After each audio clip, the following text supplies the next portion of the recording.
Bonjour à toutes et à tous.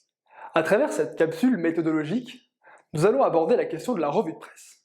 Un exercice essentiel pour comprendre et aborder le monde qui nous entoure dans toute sa complexité.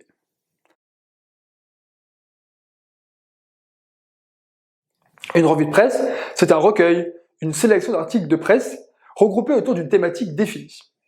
Cette sélection d'articles a alors vocation à confronter des angles, des sources et des points de vue différents afin de proposer une vision large d'une thématique ou d'un sujet d'actualité.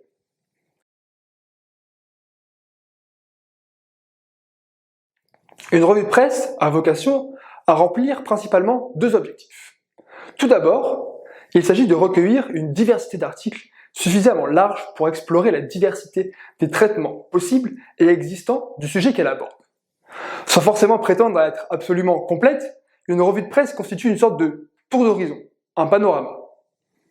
Aussi, la revue de presse est un exercice critique consistant à mettre en perspective autour d'un même sujet différents angles, différents traitements et différents points de vue. Ici, il ne s'agit donc pas tant de viser la compilation du plus de points de vue possible, mais plutôt d'illustrer la diversité des éclairages et des angles en présence, leurs différences ainsi que leur signification.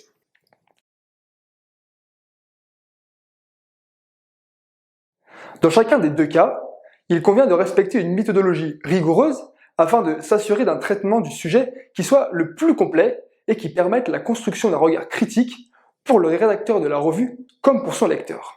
Pour cela, 5 étapes sont à respecter.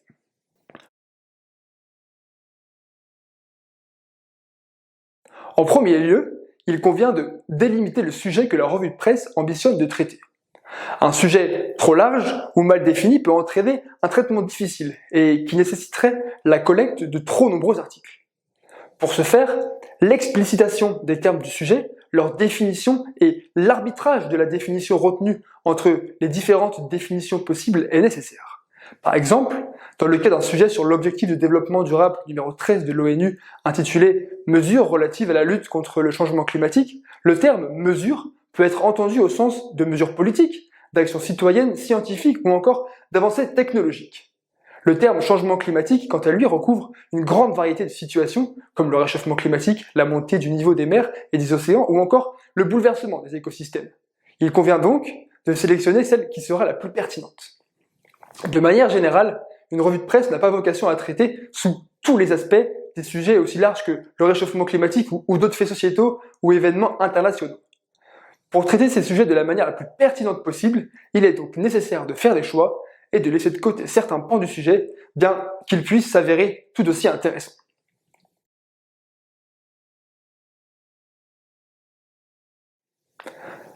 Une fois la manière de traiter le sujet choisie et établie, il convient de sélectionner des angles variés pour illustrer les différents traitements possibles du sujet choisi et des enjeux qui l'entourent. Toujours dans le cas de l'exemple de l'objectif de développement durable numéro 13 sur les mesures relatives à la lutte contre le changement climatique, si je choisis par exemple de m'intéresser aux mesures politiques mises en œuvre, je peux évoquer cela à travers le prisme d'un pays en particulier, à l'échelle continentale ou internationale, évoquer les débats politiques autour des mesures à mettre en œuvre, ou encore parler des différents domaines qui peuvent concerner ces mesures, comme l'agriculture, le transport ou encore le logement. Pour ce faire, la vingtaine de fils d'actualité thématiques de la partie s'informer de l'application offre un support précieux et permettent de faire œuvre de toute la curiosité nécessaire pour réaliser une bonne revue de presse.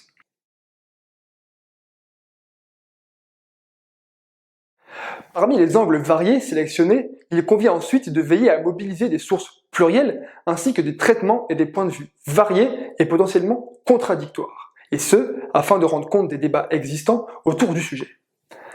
Même si une certaine mesure s'impose parfois, une approche critique d'un sujet suppose de faire état des différentes interprétations et objections qui peuvent être apportées aux avis exprimés à travers les différents articles.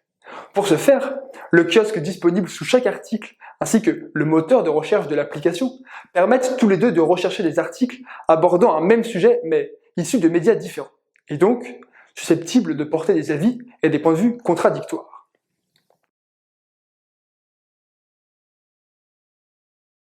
Une fois les articles constituant la revue de presse sélectionnés, la vérification des sources et de la fiabilité de l'information transmise par les articles choisis est une étape absolument essentielle à la constitution d'une revue de presse de qualité.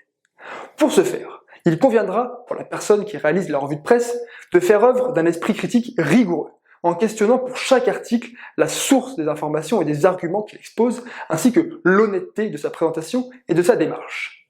Toutefois, c'est aussi par la lecture de sources d'informations différentes que l'esprit critique trouvera la confirmation ou non de la fiabilité de l'information et du sérieux du travail des journalistes mentionnés. Dès lors, le kiosque disponible sous chaque article de l'application constitue, comme dans la précédente étape, un allié essentiel afin de vérifier et regrouper les informations traitées par les articles sélectionnés pour la revue de presse.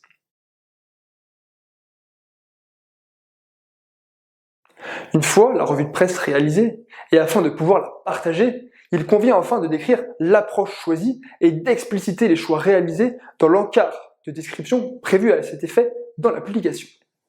En une dizaine de phrases, il convient ici d'expliquer l'approche du sujet mobilisé, les choix des définitions du sujet retenu, et les liens établis entre les articles sélectionnés pour justifier le choix des articles mobilisés. Attention cependant, la description de la revue de presse ne constitue qu'un support et un récapitulatif afin de lier les articles mobilisés. Elle ne doit en aucun cas être une sorte d'article en plus. Une fois la revue de presse constituée, 2 points nécessitent une certaine attention afin de s'assurer de la plus grande richesse possible de la revue de presse.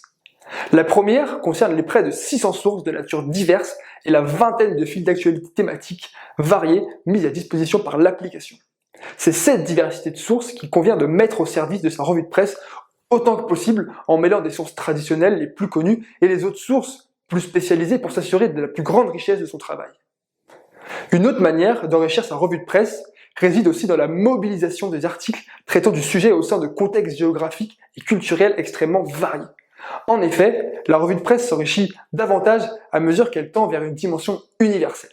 De manière plus générale, la richesse d'une revue de presse réside essentiellement dans la capacité des articles à sortir le lecteur d'un contexte ancré dans le ici et maintenant. En proposant autant que possible des articles tendant à sortir du contexte historique et géographique dans lequel le lecteur se trouve, la revue de presse doit aussi aiguiser la curiosité de ses lecteurs en leur proposant un tour d'horizon universel des pratiques en lien avec le sujet choisi.